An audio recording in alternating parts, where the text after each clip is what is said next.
नमस्कार दोस्तों। आज अपन ऐसे ग्रह के बारे में चर्चा करेंगे जो भौतिक सुख सुविधाओं के बारे में जानकारी देता है।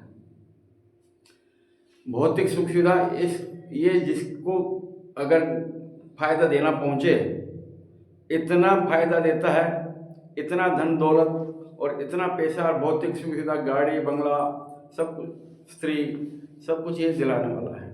तो इसके अपन चर्चा करेंगे। और कौन से भाव में शुक्र आपके देखना है, आपको आपकी कुंडली में कौन से भाव में शुक्र कहाँ पे स्थित है, तो आप उससे देख करके आप खुद विश्लेषण करना सीखें कि मेरे कुंडली में शुक्र कहाँ कौन से भाव में हुआ है, तो क्या फ़ायदा देगा, क्या नुकसान देगा।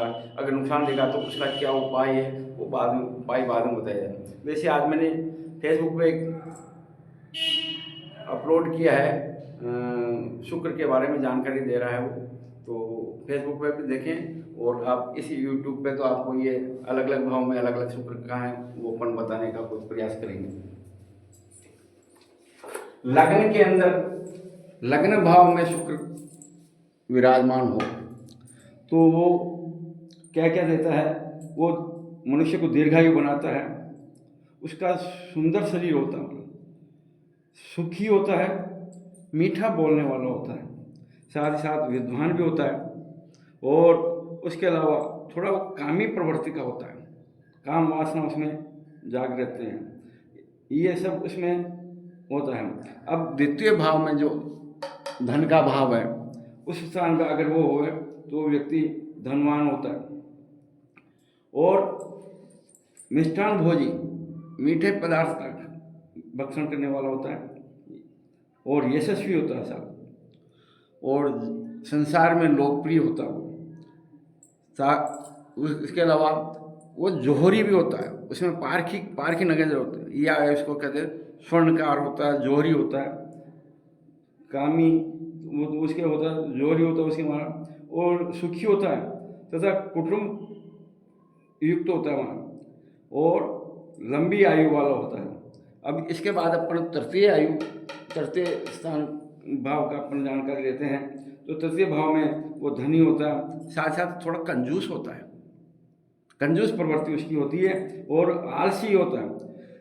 तो पराक्रमी तो होता है, विद्वान भी होता है, लेकिन भाग्यवान होता है, क्योंकि भाग्य स्थान को देख रहा है तो भाग्यवान होता है, लेकिन उसमें कुछ कमियां होती है, उसकी वजह से वो थोड़ा दिक्कत है, आलसी और कंजूस प्रवृत्ति का होता है।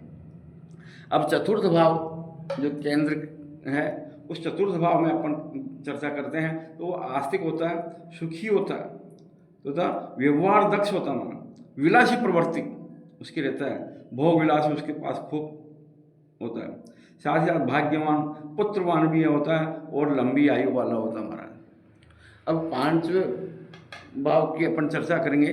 पांचवें भाव में वो क्या होता है, भोगी, सद्गुणी होता है, न्यायवान होता था, आस्था ईश्वर में आशा रखने वाला, दानी प्रवृत्ति का होता है और उदार चरित्र होता है हमारा, प्रतिभाशाली भी होता है, साथ में कवि होता है, पुत्रवान होता है और उसको अच्छा लाभ, व्यवसाय में लाभ मिलता है। अब इसके छठे भाव की अपन चर्चा करते हैं। ये छठे भाव में जो शत्रु का स्थान है, रोग का स्थान है, तो उस स्थान पर स्त्री सुखहीन होता है, उसका स्त्री का सुख कम मिलता है। इसे बहुत सारे दोस्तों को वो अपने साथ मिला लेता है, बहुत दोस्त बना लेता है, थोड़ा दुराचारी प्रवृत्ति का हो जाता है। वहाँ मूत्र रोगी जिसको अपन कहते हैं वो होता है। उसके अलावा थोड़ा दुखी रहता है वो, ऐसे व्यक्ति जिसके छठे भाव में शुक्र हुआ है थोड़ा दुखी रहता है। और उसके अलावा स्त्री प्रिय भी होता है, शत्रु को नाश करने वाला होता है। अब सप्तम भाव में जो शुक्र होता है ना, तो सातवें भाव में शुक्र का क्या, वो उसका शुक्र का क्या होता है जो अपन चर्चा करते हैं। ऐसा स्त्री से सुखी होता है, उदार चरित्र होता है, लोकप्रिय होता है हमारा, चिंतित रहता है ज़्यादातर, विवाह के बाद भाग्योदय उसका अधिकतर होता है, साधु प्रेमी होता है और थोड़ा अल्प व्यभिचारी, कुछ उसमें कुछ वो भी आ जाती है, कमियां भी आ जाती है, और विलासी प्रवृत्ति का होता है। अब अष्टम भाव में जो आठवां है उसके बारे में चर्चा करेंगे। तो विदेश में निवास करने वाला होता है, थोड़ा निर्दयी प्रवृत्ति का होता है, क्रोध उस ऐसे व्यक्ति को ज़्यादा होता है, और उसके अलावा थोड़ा दुखी होता है। गुप्त रोग उसके होने के चांसेस बने रहते हैं। थोड़ा घूमने फिरने वाला होता है ऐसे व्यक्ति। और 9वें भाव का जो है उसका करते हैं, वो आस्तिक, ईश्वर के प्रति आस्था रखने वाला होता है, गुणवान होता है, घर में थोड़ा सुखी रहता है, और दयालु प्रवृत्ति का होता है। पवित्र तीर्थ यात्राओं में वो क्या है, घूमने वाला होता है, और राजप्रिय होता है।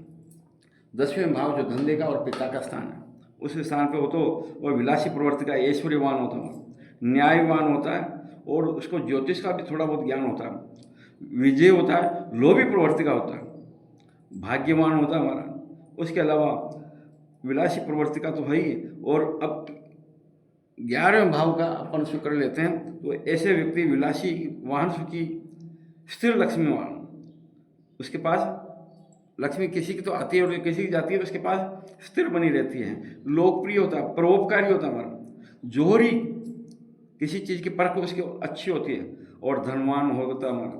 और अब 12 भाव का जो है वो शुक्र क्या होता है, न्यायशील है, उसको आलसी बना देता है, थोड़ा अपने चरित्र से गिर जाता है वो, धातु विकारी होता है, और उसके पर स्त्री रथ है, दूसरों की स्त्रियाँ उसको ज़्यादा प्रिय लगती है, और बहुभोजी, बहुत खाने वाला होता है, धनवान होता है, लेकिन कम खर्चीला होता है। तो ये सब चीज़ें आपको मैं ये सब आपको बता रहा हूँ। आप सब्सक्राइब करें, लाइक करें, शेयर करें, ताकि और आपको जानकारी मिले। कल अपन न्याय के देवता शनि की चर्चा करेंगे। बहुत बहुत धन्यवाद। बोले गोपीनाथ भगवान की जय।